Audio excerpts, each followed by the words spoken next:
Namo Buddhaya, Namo Dhammaya, Namo Sanghaya. Well, to all of you across the world, this is an update.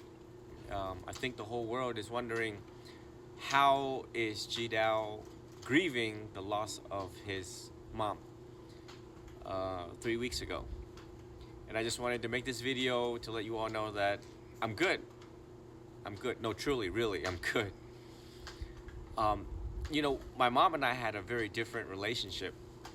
It's just like the 8 worldly wind that the Buddha described, of which where we had good times and then we had times where we argued.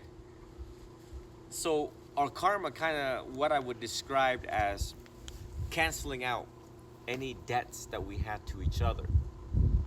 She did her part as a mom, I did my part as the good son, and the accumulation of merits on both of our parts in the world, and that's what led to her favorable outcome in the manner of death that one could ask for.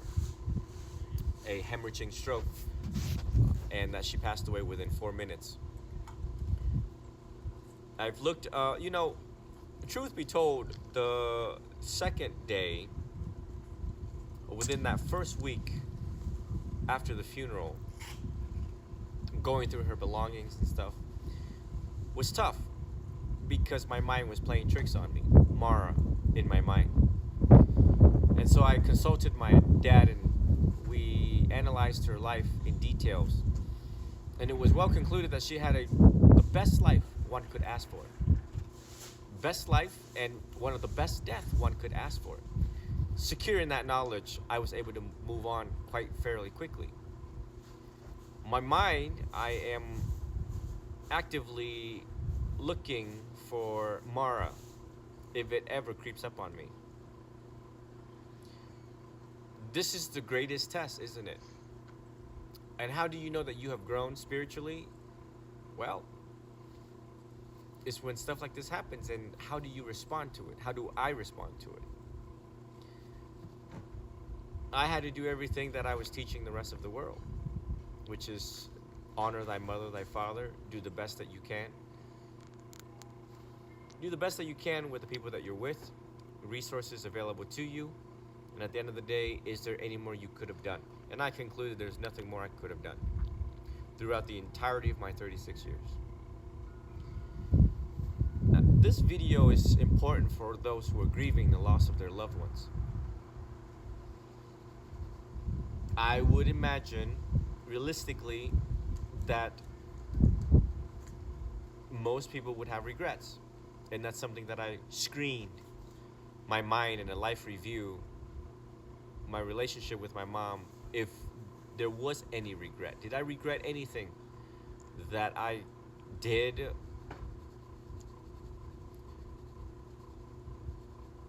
I found it to be few, a very few instances of regret.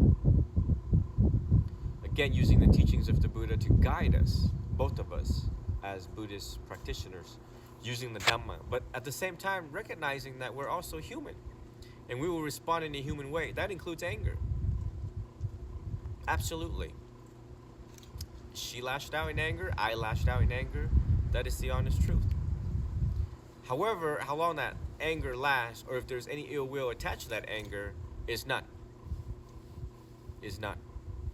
And for that, both of us are able to move on with remainderless karmic imprints. That's what I describe it. For those who are actively grieving your loved ones, there is the sharing of the merits, which is real. I can attest to that, and you all can see clearly how my grandmother passed away. Quick, swift, another favorable death, outcome and manner of death one could ask for. Now my mom, and both were active Buddhist devotees and practitioners in the Dhamma. So therefore, I encourage you all to practice the sharing of the merits by and through dedicating your body, speech, and mind for the benefit of other people. To visit your local monastery to make dana, to give more and take less, to support the monastic order, to support this path, and you will see how your life change and those around you change. A good life equals a good death, And that's all we all can hope for. I'm confident at the time of this talk, proceeding on forward, that if I stay on this path, giving more and taking less like I have demonstrated to the entire world over the past 10 years, and I've meditated for the past 23 years, that I too will have a favorable death. And I'll be visiting all of my students, everyone that I've ever led in the Deva realms, in the heaven of the contented. So let us reflect on our own mortality and how that can improve the quality of our life by realizing that we don't really have that time we think we have. The Buddha said that the problem is we think we have time when we in fact don't. I hope this was a profound talk for all of you who are grieving.